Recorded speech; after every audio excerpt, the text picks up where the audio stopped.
This community update was brought to you by U Radio. Manitoba is making significant progress in its commitments to environmental protection, according to a report by the Canadian Parks and Wilderness Society, CPAWS. The report, which rates different government bodies and provinces by grade levels, gave Manitoba a B-.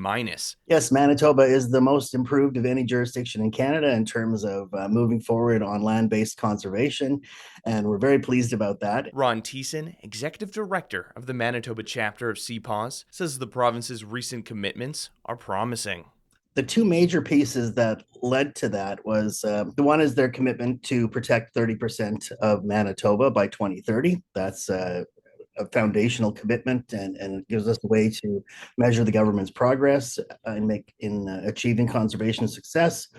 Also, the commitment to Indigenous leadership and conservation. This pledge, known as the 30 by 30 target, has been supported by concrete actions, including a signed Nature Agreement Memorandum of Understanding, an MOU, with the federal government, launching $2 million in initial funding to engage Indigenous nations. And a sterling example of that is the Seal River Watershed Indigenous Protected Area Initiative in northern Manitoba. The Manitoba government, along with the Government of Canada and the Seal River Watershed Alliance, have conducted a joint feasibility study. And the feasibility study has concluded that, yes, establishing an Indigenous protected and conserved area in this region is possible. And now the negotiations begin. So it's a great next step in the process. Thiessen adds that if Manitoba wants to continue its momentum and compete with the A- of Quebec, more will need to be done.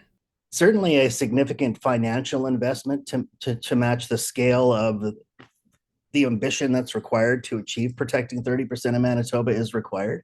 The Manitoba government needs to augment its internal capacities in order to help establish more parks and protected areas, as well as providing support for Indigenous nations to engage and lead in many respects on moving forward with conservation in the province.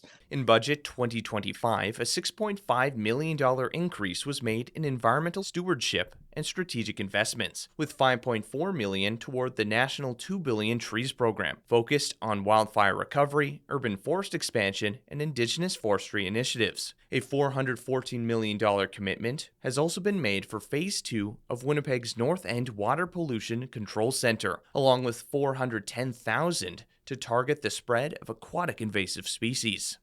However, of the recent announcements, Thiessen says CPAWS is cautious of Manitoba's critical mineral strategy. So certainly, one of the concerns we have presently is the Manitoba government has put forward a critical mineral strategy for Manitoba, which is great.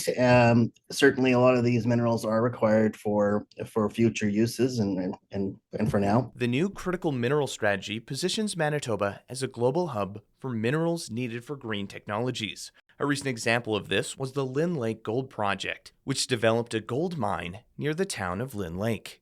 In Manitoba's budget announcement, the government said Manitoba is working to stand up critical minerals projects faster, while respecting the environment and forming strong Indigenous partnerships. Thiessen says the government must show how it will achieve this balance. So what we're calling on the Manitoba government to do is to live up to its commitment to produce an action plan or a strategy for achieving the protecting 30% of Manitoba. And this way, the critical mineral strategy and the 30 by 30 strategy can work in concert together.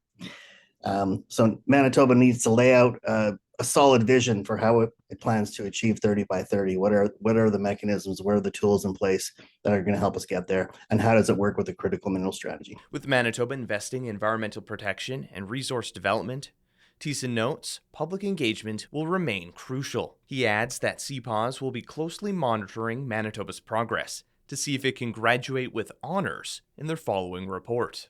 Multicultural contacted the Office of Environment and Climate Change, but could not coordinate a time with the Honorable Mike Moyes.